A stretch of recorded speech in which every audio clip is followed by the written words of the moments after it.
இந்த ஷார்ட்ஸில் நம்ம 9th தமிழ் புக்கில் தமிழகத்தில் இருக்கக்கூடிய பல்வேறு நீர் தேக்கங்களை பற்றி நமக்கு ஒரு பாக்ஸ் கொஸ்டின் இருக்குங்க. ஸோ இந்த தான் தெரிந்து கொள்வோம். இதிலிருந்து கண்டிப்பாக எல்லா கொஸ்டின் பேப்பர்லேயும் ஒரு வினா கேட்டுறாங்க. ரொம்ப ரொம்ப சிம்பிளாக நம்ம இதை தெரிஞ்சு வச்சுக்கலாங்க. ஸோ இதில் என்னென்ன இருக்குன்றதை நீங்கள் பார்த்துக்கறணும். பாருங்கள், அகழி. அகழி அப்படின்னா கோட்டைக்கு வெளிப்பகுதியில் இருக்கக்கூடிய நீர் சூழ்ந்த அரணத்தான் நம்ம அகழி அப்படின்னு சொல்லி சொல்கிறோம். அடுத்து அருவி. அருவினா உங்களுக்கு தெரியும் என்னதுங்க, மேலே மலை முகட்டிலேருந்து கீழே குத்திட்டு விழக்கூடிய அந்த நீரைத்தான் நம்ம என்னன்னு சொல்லி சொல்கிறோம், அருவி அப்படின்னு சொல்லி சொல்கிறோம். ஸோ அப்போ கோட்டைக்கு வெளியில் இருக்கக்கூடிய நீரோட அரணை அகழின்னு சொல்கிறேன். அதுக்கப்புறம் அருவி அப்படின்னா மலை முகடு, இதுதான் உங்களுக்கு கீவேர்டு. அப்போ அந்த மலை முகட்டிலேருந்து கீழே குத்திட்டு விழக்கூடிய நீருக்கு பேர் தான் அருவி. அதுக்கப்புறம் ஆழி கிணறு.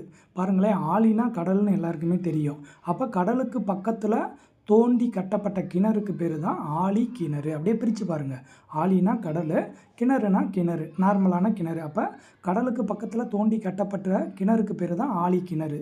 அடுத்தது ஆறு. ஆறு அப்படின்னா என்னதுங்க, இரண்டு கரைகளுக்கு இடையே ஓடக்கூடிய நீர் பரப்பு தான் ஆறு. இதெல்லாம் நம்ம சோசியல் சயின்ஸ்லேயே நம்ம நிறையா படிச்சிருப்போம். ஸோ ஆறு அப்படின்றது என்னதுங்க, இரண்டு கரைகளுக்கு இடையே ஓடக்கூடிய நீர் பரப்பு தான் ஆறு.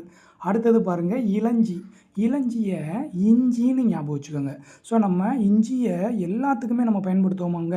ஏதோ ஒரு வெரைட்டி ரைஸ் பண்ணணும்னா இஞ்சியை யூஸ் பண்ணுவோம், டீ போடுறதுக்கு இஞ்சி யூஸ் பண்ணுறோம். ஸோ இந்த மாதிரி பல வகைக்கும் பயன்படக்கூடிய நீர்த்தேக்கத்தை இளஞ்சி, அப்போ இஞ்சின்னு ஞாபகம் வச்சுக்கோங்க. அப்போ இளஞ்சி அப்படின்னா பல வகைக்கும் என்ன பண்ணோம், பயன்படுத்தக்கூடிய நீர்த்தேக்கம். அடுத்தது உறை கிணறு. உறை கிணறு அப்படின்னா மணல் பாங்கான இடம் இருக்கும்லங்க, அந்த இடத்துல தோண்டி சுடுமண் வளையமிட்ட கிணறுக்கு பேர் தான் உறை கிணறு அப்படின்னு சொல்லி சொல்கிறோம். சரிங்களா. அடுத்தது கட்டு கிணறு. இந்த ரெண்டையும் நல்லா பார்த்துக்கிறணும். உறை கிணறுனா மணல் பாங்கான இடத்துல தோண்டி சுடுமண் வளையமிட்ட கிணறுக்கு பேர் தான் உறை கிணறு. கட்டு கிணறு அப்படின்னா சரள நிலத்தில் நீங்கள் தோண்டி கல் செங்கலால் அகச்சுவர். இப்போ நார்மலாக பார்த்தீங்க அப்படின்னா கிராம பகுதியில் இந்த மாதிரி தான் கட்டு கிணறு தான் நிறையா இருக்கும். ஸோ கிணறை உருவாக்கியிருப்பாங்க. அப்போ கல் செங்கல் இதெல்லாம் வச்சு உள்ளே செவரை கட்டி அதில் நீரை தேக்குவாங்க. அதுக்கு பேர் கட்டு கிணறு. அடுத்தது பாருங்கள், ஊருணி.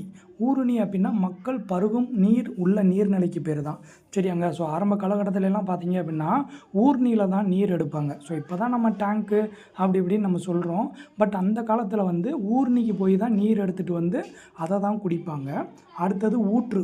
ஊற்றுனா உங்களுக்கு தெரியும், அடிப்பகுதியிலேருந்து நீர் ஊறி வர்றதை தான் ஊற்று அப்படின்னு சொல்லி சொல்கிறேன். அடுத்தது ஏரி.